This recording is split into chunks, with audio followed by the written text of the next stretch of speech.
Hi everybody, welcome back to sprueVerse by Scale Model Universe and part 2 of the sprueVerse challenge, build the 1/6 scale time machine from the 1960s George Powell movie of the same name. Obviously from the great H.G. Wells' mind, but put on film by George Powell in 1960. Rod Taylor starred in the film. And this iconic Victorian time machine is ours to have. And of course, if you're following along from part 1, you'll know that the challenge also includes my dear friend Wayne Green over at World of Wayne and the great Lou Delmaso over at Aztek Dummy. The three of us are building in the challenge. You can build along. We've talked about how you can get this kit in part 1. If you're just joining for the first time and you have no clue what's going on, welcome. Please like and subscribe. It means an awful lot to me. Let's dive into part 2. We're going to start with flocking. That's right. Now, all of you at the back of the room who are giggling and sniggling over the word flock, get it out of your system because all the flocking jokes have been passed around and shared amongst all of us, so I think we're pretty flocked up and flocked out. Now, the interesting thing about this is I've never done it before, and I'm doing this on camera, and I'm not going to say, look, what do you think? Here we go. Oh no, we're going to flock, and you want to know why? Because Lou sent me a message for part 1 saying he was incredibly disappointed that there was all this set up for a flock and no flock. Well, Lou, I'm flocking and dedicating this flock to you. So let's start flocking off, as they say. Now, just to sort of let you know what's going on here, I'm going to show you this little pamphlet that came with the flocking set. The set I'm using is called Flock It with suede text. And right away, you know you're in trouble when they say to you, and I kid you not, I'm going to quote here. It says, "The application of suede text is a simple process used in junior high school wood shops. Its simplicity is one of the beauties of the finish." You know that's a recipe for disaster, right? Yeah. But there it is in the instructions. Now, I have read them in extreme detail. So let me tell you, first of all, if you want to get this set, you can get it from rockler.com, rockler.com.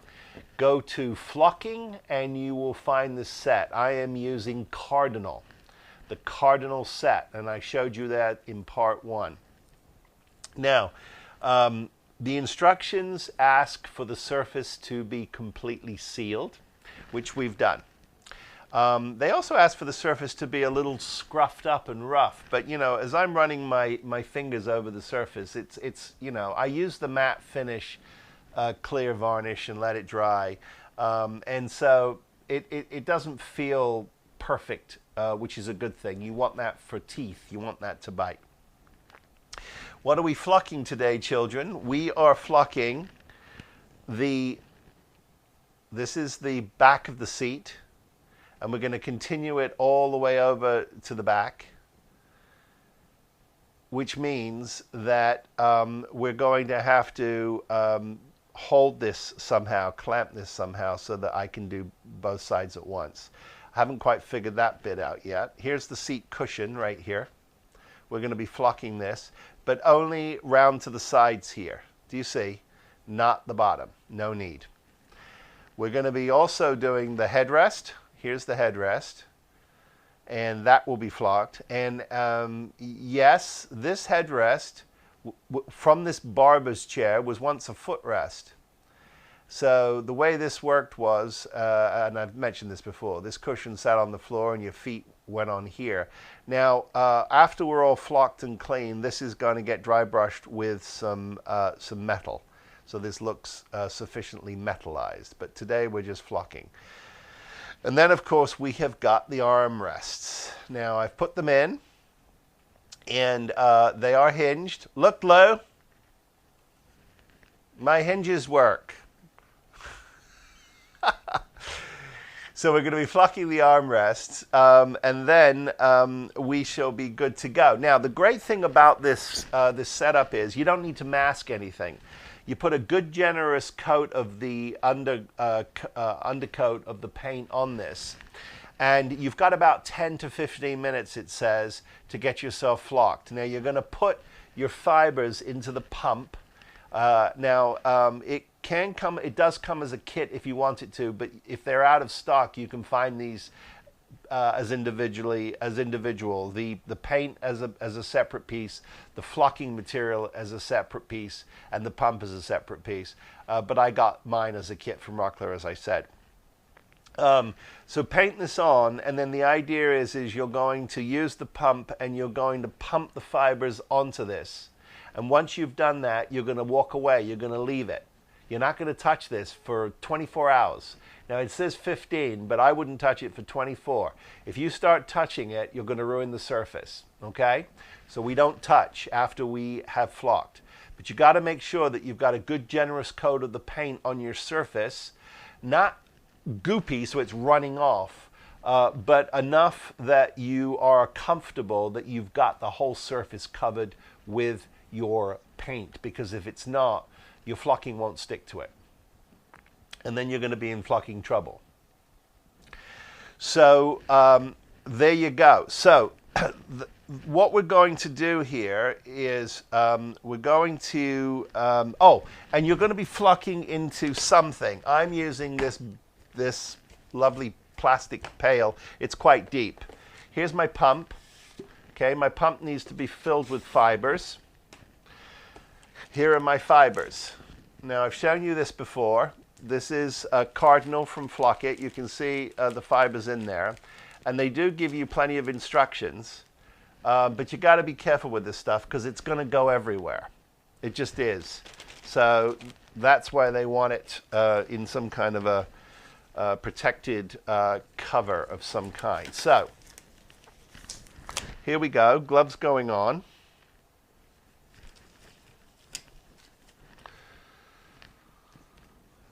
And away we go here.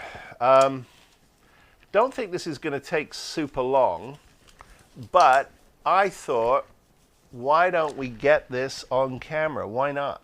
For posterity. So let's go overhead here, and we're going to start with what I think is the easiest piece. Oh, do you know what? Before I do that, hold on. Before I do that, I'm going to make sure that I've got a sufficient amount of flocking in this,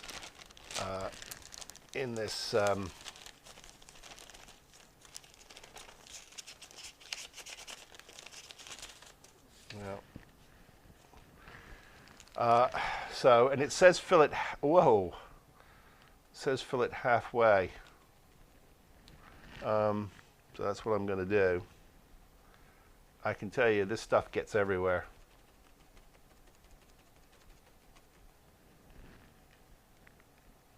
I'll keep going here. Okay, I think that's good enough. A little more maybe.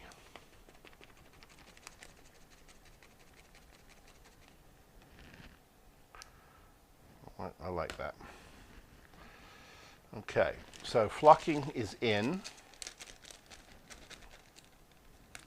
I'm going to close my bag here. And when I say this stuff gets everywhere, I promise you, this stuff, it gets on everything. But as long as you don't have, any glue or glue surface on it, it should be pretty good. Okay, so my pump's ready to go. Now we can start getting some paint on here. And I'm going to do this over, actually, let me take the tub away for a second, because there's no need for me to have the tub here just right now. and let's get going with this stuff. Now this this is what appears to me to be a paint, but it refers to itself as an adhesive, which is curious, and that's what it refers to itself as. And you want to try and really make sure you get this in all the cracks, and because your flocking ideally is going to stick to everything that is painted. You want to come down the side here, obviously. So far, so good. It's going on quite well. Now, it does say you want to be generous with it. You don't, you're not trying to, you're not trying to just put a thin coat on. It is quite tacky, so it's definitely going to run on you. The other thing is you don't want this drying out on you, because if it dries out on you, your flocking's not going to stick, right? So that's why we want to make sure we're quite generous here. And let me turn this around and get this. Sorry, I'm trying to make sure I get this on camera. Now right away I can see it's starting to dry and it's getting tacky. I think that's a good thing. Okay, I think we're pretty good.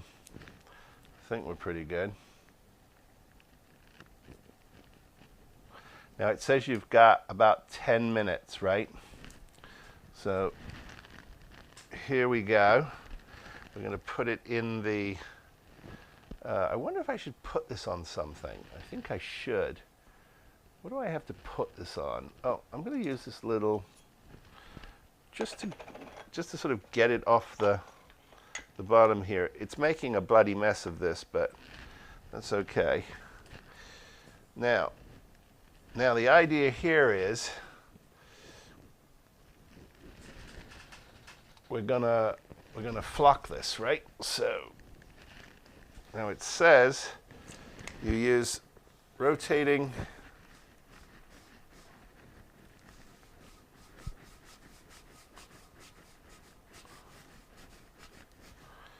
okay. Definitely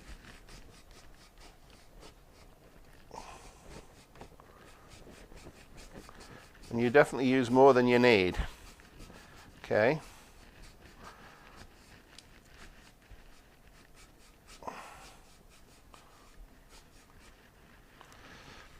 Okay.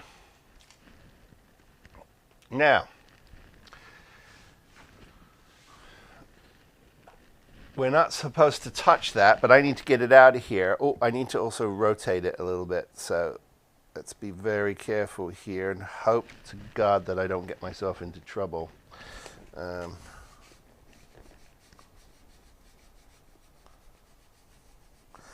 pump definitely makes a difference, for sure. And I don't know if no, I don't. I've still got plenty of flocking in there. And it sort of just, it blows it out, right? So, let me just also on this side, because I'm seeing, there. That's pretty good, but I need to get that out of here. So, what I'm going to do is move it over here. Talk amongst yourselves for a second.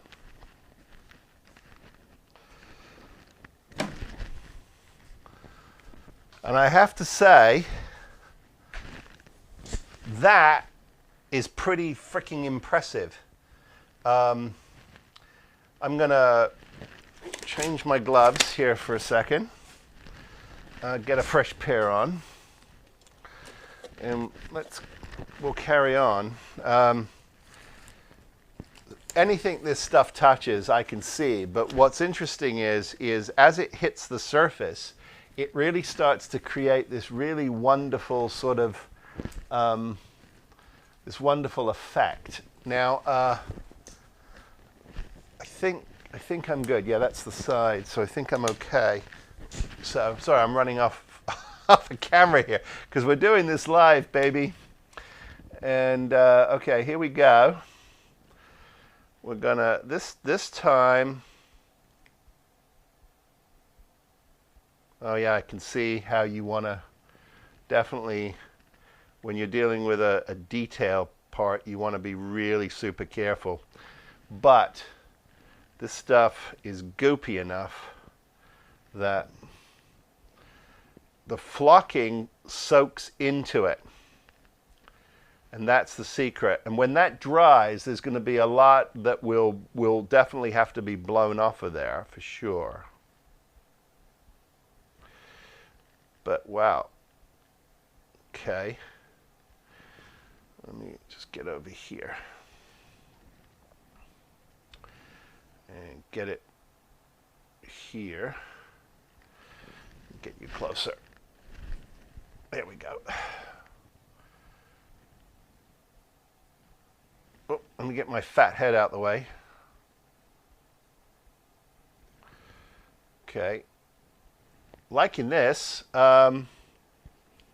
It's a little awkward.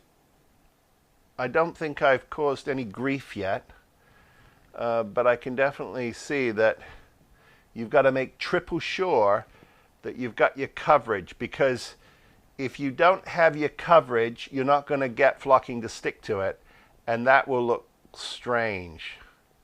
So make an effort to make sure that you've got everything that you want covered. And then you should be good to go.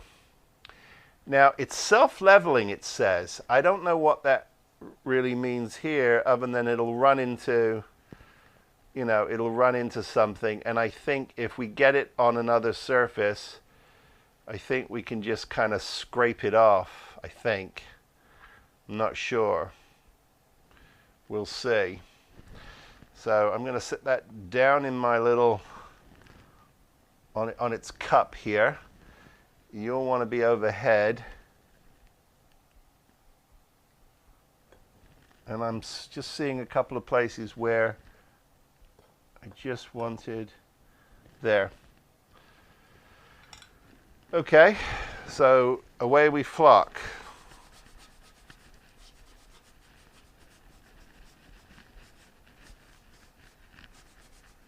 And it says it's as simple as that, and they are right. They are absolutely right. I mean, it's quite something. Now I can see where it needed a little more coverage. So we've done that. Trying to grab it with, and let me see if I can get you close on this. That's pretty good. And now, I don't know, to your eye on the camera, but to my eye, I got to tell you, that looks pretty good. Give me 1 second. Play amongst yourselves. I'm going to put it over here just to get it out the way and not touch it. It's leaving a really wonderful fabric-like quality to it. So that's really exciting. I'm really happy with that. I think I might put a little more, let's see here. Maybe not. Maybe I'm okay. We'll see. I think so. I'm going to try and do the arms now. Now, I'm going to paint these arms and flock these. And then I'm going to flock the front, and we'll leave all that to dry, and then we'll take a look at it when it's dry. For me, that'll be about 18 to 20 hours. For you, it'll be like going to the 21st century in the time machine, 23rd century in the time machine. All right? So here we go. Okay. Chair is relatively complete. and I'm super happy with it. It's gilded, I've dry brushed it, I've had some washes, it's flocked appropriately, and everything is here. So let me give you a sort of a super close up here, and you can see I'm really happy with it. I've even flocked the back of the chair, as you can see here. It's a beauty, and I'm just a big fan of the flocking experience, as we say. And I would definitely recommend it. If you're going to build this kit and you want to add some realism to it, go ahead and flock it. It's not expensive. As I said, you can go to rockler.com. You can pick up your flocking kit. I used Cardinal. The instructions are incredibly simple. I thought I would screw it up, but it works a charm, and it's a brilliant tool to have in your arsenal. Flocking, it's a great skill, simple. If I can do it, anyone can do it. So chair is complete, and I might add, we can see here that yes, my arms are hinged appropriately. So I'm very, very happy with that. One of the challenges for this build was obviously to get that hinged as it is in the movie. And so there that is, and it is ready to go, and I am super happy with that. So that's sort of the lesser of all the evils, really. The next thing that I'm starting to work on, sort of SIMO, is the electrics and the front control surface. What I've done to date on this is I've got it painted. I've got the panel for the lights up front is coming together quite nicely. I'm working on greens. I'm playing with certain colors. I think that's possibly the green I'm going to go with. It has, as you can see, this opening, which allows you to get light through here. So we're going to light that. We've got lights that will light up the drums on the side here, and I've got those drying. So let me show you those. They're over here. I've got one of each to show you. They're all done, front and rear. So I'm very happy with these. They came out beautifully. And so these are the rears, and these will attach to the cones, and the cones will obviously glow red. And these are for the sides here. They'll go on like this, and they will glow sort of yellow-ish and then white. Now I've used white just to diffuse it. But any color you shoot through there, it's gonna show. But anyway, I'm super happy with how these details are starting to come together. Let me get these out the way for now. I've also started on the rear cones here. Here's a rear cone, and the way this works is it sits in this piece right here like this, and then it has that end piece that will stick on it. Let me get you closer to that. That will look like so. And of course, these outside rails are all going to be gold, obviously. Now, speaking of gold, I'm using something called polished brass, and this is all clad, but it's licensed to MIG ammo, and I'm getting great coverage out of it, and it's a beautiful color. So I thought that was sort of interesting. That's an interesting collaboration, and I'm enjoying putting it through the airbrush. I mean, it's going through quite well. Lots of details. I've got the control surface ready to go here, as you can see, appropriately aged, and I'm really happy with that.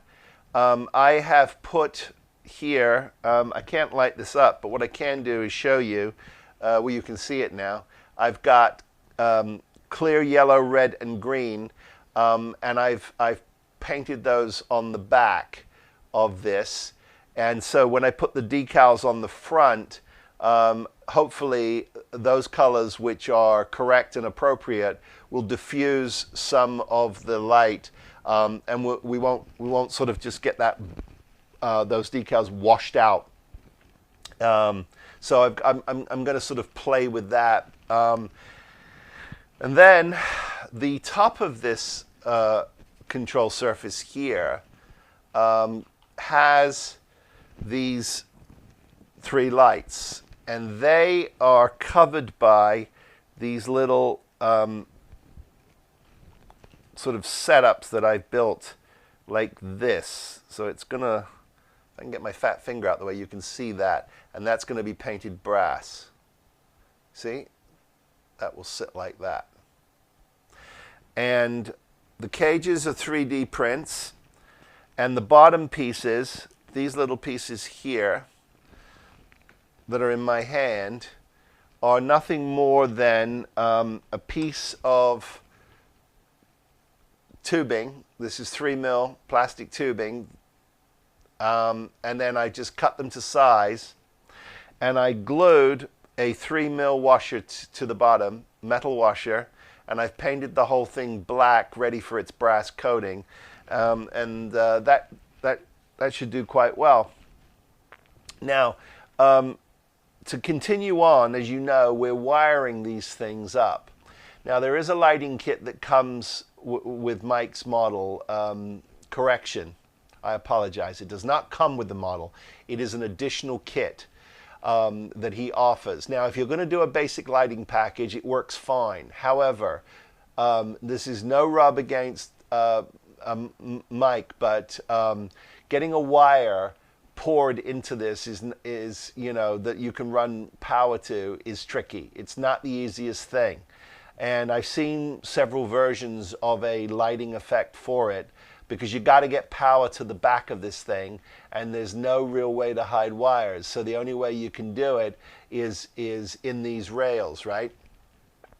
What I would recommend you do, now this is for a medium skill, which I'm slowly moving into. You're going to have to gouge these out yourself, as I have done here, okay? You're going to have to do that, because you're going to have to run your own wires to it. I wouldn't trust the wire that comes in that kit. I found it too flimsy. And again, that is no disrespect to Mike and the kit. It's just, I think all of us are doing this because it's honestly the only way that I think you can get power to the back there safely. I'm using my solid copper wire from Evans Design. This is the twisted red black. It's super thin, and it works really well. And so what you're going to do is you're going to gouge out your piece. Now, I know, for instance, that on this side, I want to run, I'm going to run several lines, but I want to show you one so that you can see what I'm doing. Now, I'm giving myself quite a bit here because I don't know how much I'm going to need, but I do know that we need to send power back for the motor and for the brake light in the rear, and we're also going to be driving the lights for the side canisters in the rear too, and so we need power for that. And then up front we need power obviously for the the 2 side lights in the front control surface, the 3 can lights on top, and of course for the potentiometer that is going to control the speed of the saucer. Yeah, I know, right? So, wow. But anyway, so what you do is I know that I need several of these. Now I'm going to send more back there than I need, because that way I know I've got power regardless.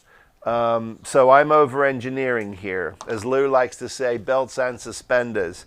But according to Wayne, we only need four wires to go back there. A common ground and power to run all the other lights. Now all the other lights have to have resistors on them. I'm going to run my board at 9 volts, but I believe we can run it up to 12. But the Arduino can only handle, I believe, 5 or 6. So everything needs to be resisted so that we don't blow anything out. But these are really beautifully thin wires, and they're not like the old-fashioned ribbon wire that's just too fat. These are much thinner than that, and you do a really good job with them. Okay, so here's my wire, and I've got all of these together, and what I'm going to do is I'm going to tack these in place. Now I've gouged this out in here, and I've gouged this out using my Dremel, and you know, very careful not to go all the way through, but deep enough that I can actually get these wires in here. And so what I'm going to do is I'm going to lay them in this trench like that, and once they are in this trench, it feels pretty good, although I might give myself just a little more, just in case. There. Okay, I'm happy with that. Can you see? Hope you can see. There, you can see that. So everything goes, here, let me show you. Everything goes in this groove like that. And what I'm going to do is I'm going to just tack this down with a little bit of super glue, crazy glue, medium. We used to call it crazy glue. Isn't that funny? Just to tack this down, and then I'm going to push everything into this groove channel like this, and I'm going to tack these down.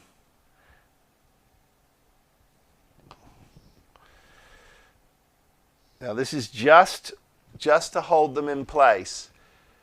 That's all it is. It's all we're trying to do is just hold them in place, because I'm going to come along with some epoxy sculpt, and I'm going to smooth this over and finish this, cover these. Now, I've seen Lou's video, and he's using JB Weld. Perfectly acceptable and works really well. But I want to put I'm going to try and what I'm going to try and do is I'm going to try and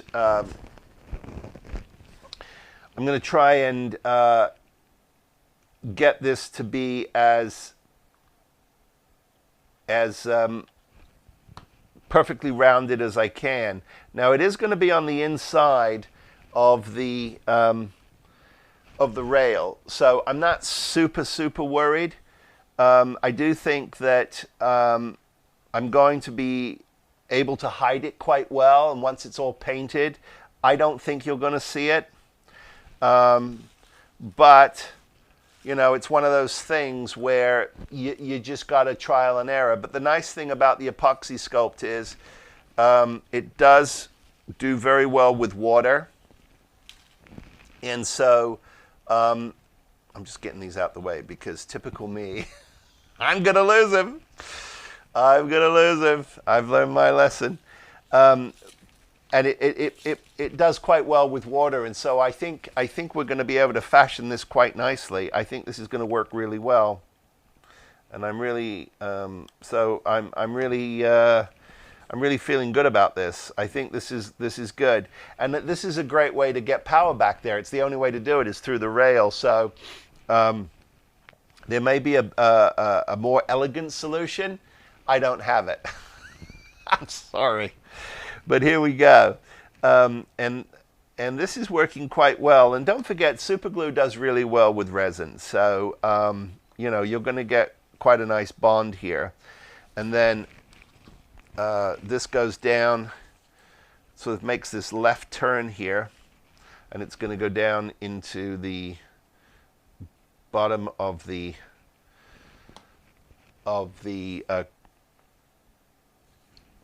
time machine base. Now, there you have it. That's tacked in there quite well.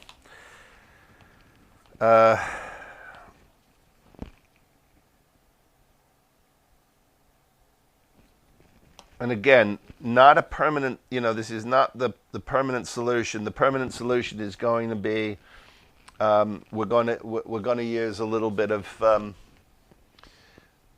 there it is, and I'll show you even closer here. So that's working quite well. And that is now on the inside of this rail. And so I'm very happy with that. Very, very happy with that. I think that's quite an elegant solution. So now I have power to, I've got 4 leads here, and I've got 2 on the other side. So I've got 6 leads. I've got more than enough wire to get me power to the rear of this. And what you'll notice here is I have deliberately done this on the most of the leads, the bulk of the leads I've deliberately done on this side, because you can see here that one of the things is you're going to have to get this Arduino board wired up and then pushed in here. So I think the best way to do it is give yourself some tail, and then this will wind up, and it should be plenty of room in there to fold this in like such, and it'll live sort of like, well, I've got it the wrong way around, don't I? Hang on. There we go. And it's going to live sort of like that. Like that. There. Okay? So that takes care of the getting power to the back. And I wanted to do that on camera because I think that the 2 key elements for this part 2 are flocking and thinking about power, because that's the next big thing that's coming. Now, the electrics are a work in progress. And I know that a new board is coming my way from the UK. So I'm very excited about that. When that comes, that's the board that I'll hook up. Lou's way ahead of me. He's already got his system sort of firing. I'm not there yet, but I am very happy with the result of this. So now I need to go and get these all finished up and looking beautiful, which I will do. And that will take care of that. So I now know that I've got my my rails ready to go. The only other thing I wanted to talk about in this update, because it's starting to get a little long in the tooth, is these parts for the rear here. These are the parts that come with your kit. And so essentially the way that's going to work is you're going to, you know, you've got this lovely piece here that's been beautifully sort of sculpted, so it sits nicely on the on the top of it, and then there's your power connector, and that's going to send your powered wires through and up into this casing here. So that is going to sit on top of this like so. And then once that's on, this rear piece here. Boy, I'm not showing you very well here, guys. I apologize. There, that's better. This rear piece here just connects to your saucer, and you're done if you're building the static model. Since we have to get this to rotate, each one of these parts have to be individually created. And what we were concerned about was that with all the friction going on with a motor that is going to run somehow into here, and then up into these pieces, we were really concerned about the friction creating too much heat for this resin, and believe me, it starts to go very quickly when it gets warm, and it'll get soft. So you know, that's a concern. Now, how long are you going to be running this thing? For me, I'll probably run it once or twice, and it'll never run again. I know that sounds sad, but it's just who I am. All my models, I don't have them all plugged in and for the display place and everything goes up like a Christmas tree. I just don't. But it's really great fun, and it's very satisfying to know that you created all that engineering and that it works. So the reason why I'm saying all of this is because I wanted to show you what we've done. We've created these parts in metal, or we're having them created in metal by a metalsmith. And now you can see here that there is a connecting ball in the very middle, and then to the right of that is a slightly larger ball. Now, that slightly larger ball is going to be the new scale size of this ball here, this ball. And it's not that much bigger. And I've got, in contrast, I've got a piece of resin here, and you can see it's not that much bigger. But it's big enough to where it's going to do what we want it to do. You can see there's, you know, it's not obnoxiously larger. But the reason why we're doing that is because our bevel gears have to live in there. Now, we found bevel gears with 3mm bore holes and shafts that will connect to them. So the notion is that the motor is going to live in this housing here. The control board for the motor will live in the base. I'm going to bore this out the way Lou did because I think that's very smart. Give yourself as much room as you possibly can. So I'm going to do that on my drill press and give myself some more room here. This is a massive chunk of resin. I mean, it's super, super thick. And then our shaft is going to come up, and then it's going to connect through to the piece that looks like a bowling pin, which is at the very top of that picture. And then we're also thinking very seriously about a much fatter plate that we can attach to the rear saucer.